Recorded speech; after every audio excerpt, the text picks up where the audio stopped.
ایران کا مذاکرات کے دوسرے راؤنڈ میں شرکت کا ارادہ نہیں، امریکہ پر اعتماد نہیں، ہمارا وفد پاکستان نہیں جائے گا۔ ترجمان ایرانی وزارت خارجہ اسماعیل بقائی کی پریس بریفنگ۔ کہا امریکہ نے ثابت کر دیا وہ سفارتی عمل کو آگے بڑھانے میں سنجیدہ نہیں، اس نے جارحانہ اقدام کیے، جنگ بندی کی خلاف ورزیاں کی۔ ہم نے پاکستانی ثالثکار کو بتا دیا، پاکستان نے امن کے لیے اپنا کردار ادا کیا۔ امریکہ کی غلطیوں کا تسلسل خطے میں خطرناک ہو سکتا ہے، انہوں نے ماضی سے سبق نہیں سیکھا۔ غیر حقیقی مطالبات پر اصرار کیا جا رہا ہے۔ واشنگٹن کی پالیسیوں میں کوئی تبدیلی نہیں آئی، جس سے نتائج بھی بہتر نہیں ہوں گے۔ ماضی میں بھی امریکہ نے معاہدوں کے منافی اقدامات کیے، آبنائے ہرمز میں بحری جہازوں پر فائرنگ کی گئی۔ اسماعیل بقائی نے امریکہ کی جانب سے تحویل میں لیے گئے ایرانی کارگو جہاز کے بارے میں کہا کہ عملے کا تحفظ یقینی بنانے کے لیے ضروری اقدامات کریں گے۔ امریکہ کے خلاف کارروائی جہاز پر موجود عملے کی وجہ سے نہیں کر رہے، لبنان میں جنگ بندی معاہدے کا حصہ ہے، اس کی وجہ سے ہی ہم نے آبنائے ہرمز کھولی۔ امریکی صدر ڈونلڈ ٹرمپ کا اپنے نمائندے اسلام آباد بھیجنے کا اعلان۔ ٹروتھ سوشل پر کہا ہمارے نمائندے مذاکرات کے لیے پاکستان میں موجود ہوں گے۔ سٹیو وٹکوف اور جیریڈ کشنر مذاکرات میں شامل ہوں گے۔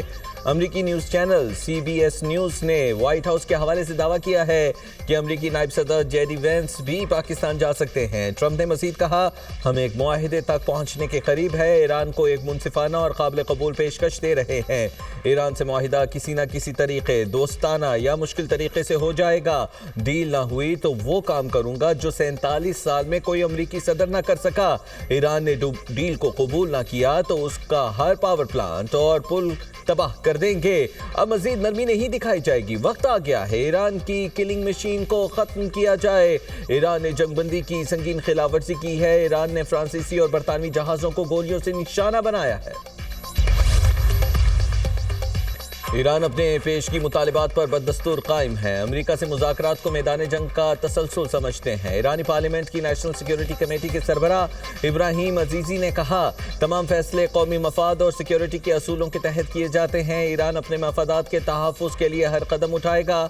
امریکہ نے دباؤ اور زیادتی پر مبنی رویہ اپنایا تو مذاکرات بے معنی ہوں گے۔ لبنان کا معاملہ نہایت اہم ہے اور جنگ بندی اس کی بنیادی شرط ہے، منجمد اثاثے بحال کروانا بھی اہم شرائط میں شامل ہے۔ تہران نے اپنے اصولوں سے کسی صورت پیچھے نہیں ہٹنے کا فیصلہ کیا ہے۔ امریکہ نے ایرانی بحری جہاز کو نشانہ بنا کر قبضہ کر لیا۔ امریکی صدر ڈونلڈ ٹرمپ کہتے ہیں ناکہ بندی کی خلاف ورزی کرنے والے جہاز پر قبضہ کیا۔ جہاز ناکہ بندی سے بچ کر خلیج عمان سے گزرنے کی کوشش کر رہا تھا، جہاز کو رکنے کی وارننگ بھی دی لیکن ایرانی عملے نے سننے سے انکار کر دیا۔ امریکی بحریہ نے جہاز کے انجن روم میں سوراخ کر کے اسے روکا۔ جہاز 900 فیٹ لمبا، ایک طیارہ بردار بحری جہاز جتنا وزنی ہے۔ جہاز اب امریکی میرینز کے قبضے میں ہے، دیکھ رہے ہیں کہ جہاز میں کیا ہے۔ امریکی سینٹ کام نے ایرانی جہاز پر حملے کی ویڈیو بھی جاری کر دی۔ چین کا ایرانی جہاز پر قبضے کی امریکی اقدام پر اظہار تشویش۔ چینی وزارت خارجہ کا کہنا ہے کہ ایران کے کارگو جہاز کی ضبطی نامناسب ہے۔ موجودہ صورتحال انتہائی نازک اور اہم مرحلے میں داخل ہو چکی، امید ہے فریقین جنگ بندی معاہدے کی پابندی کو یقینی بنائیں گے۔ چین کی امریکہ اور ایران کے درمیان مذاکرات میں تعمیری کردار ادا کرنے کی یقین دہانی۔ ایرانی جہاز پر فائرنگ جنگ بندی کی خلاف ورزی ہے، جلد امریکی فوج کی اس سمندری اور مسلح ڈکیتی کا جواب دیں گے۔ ایرانی ملٹری کمانڈ کا کہنا ہے امریکہ نے جس تجارتی جہاز پر حملہ کیا وہ چین سے ایران آ رہا تھا۔ ایرانی جہاز پر امریکی حملے کے بعد فورسز نے کچھ امریکی فوجی جہازوں پر ڈرون سے حملہ کیا۔ وزیر اعظم شہباز شریف اور ایرانی صدر مسعود پزشکیان میں ٹیلی فونک رابطہ، دونوں رہنماؤں کا خطے کی موجودہ صورتحال پر تفصیلی تبادلہ خیال۔ شہباز شریف نے سعودی عرب، قطر اور ترکی کی قیادت سمیت عالمی رہنماؤں سے حالیہ ملاقاتوں بارے بھی آگاہ کیا۔ کہا روابط خطے میں پائیدار قیام امن کے لیے اتفاق رائے پیدا کرنے میں معاون ثابت ہوئے ہیں۔ وزیر اعظم نے فیلڈ مارشل کے دورہ تہران کے دوران ایرانی قیادت کے ساتھ تعمیری بات چیت پر بھی شکریہ ادا کیا۔ خطے میں امن و استحکام کے فروغ کے لیے مخلصانہ اور سنجیدہ کاوشیں جاری رکھنے کا اعادہ کیا۔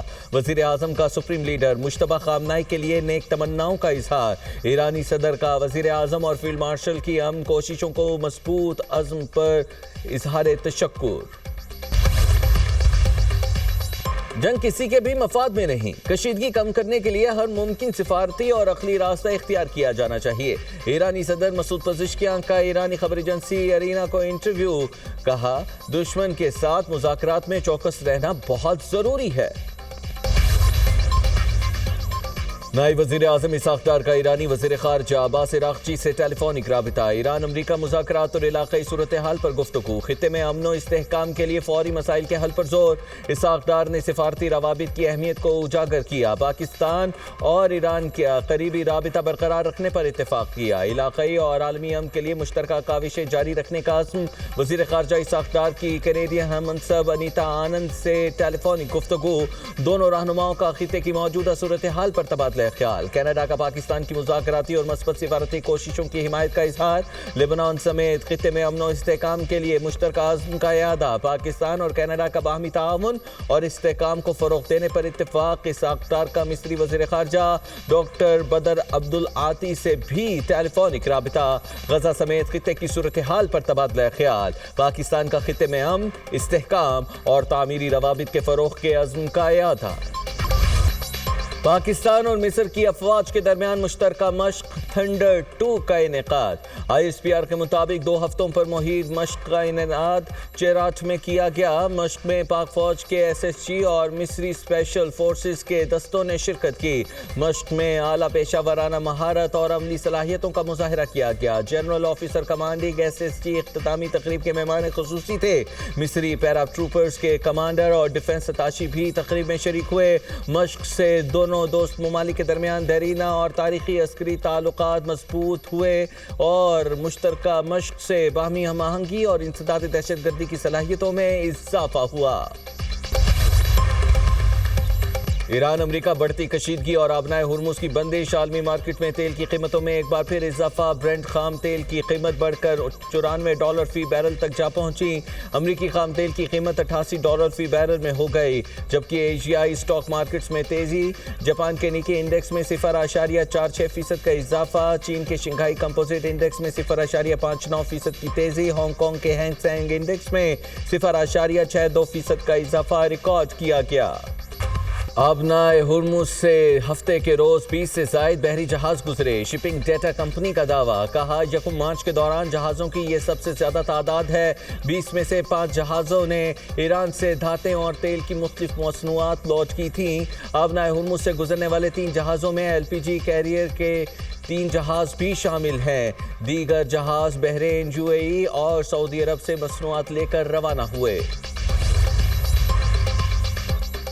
تیل کی آزاد مارکیٹ سب کے لیے ہوگی یا کسی کے لیے نہیں، ایرانی نائب صدر رضا عارف کہتے ہیں۔ ایرانی تیل کی ایکسپورٹ روکتے ہوئے دوسروں کے لیے سیکیورٹی کی توقع نہیں کی جا سکتی۔ آبنائے ہرمز کی سیکیورٹی مفت دستیاب نہیں۔ ایرانی آرمی چیف امیر حاتمی کہتے ہیں ہماری افواج آخری سانس تک دشمن کا مقابلہ کریں گی۔ ایرانی فورسز کی انگلیاں ٹریگر پر ہیں، قربانی دینے کے لیے تیار ہیں۔ کمانڈر ایرانی ایروسپیس فورس ماجد موسوی کہتے ہیں دشمن جنگ ہار چکا، ایران نے آبنائے ہرمز، لبنان اور خطے میں اپنی برتری ثابت کر دی۔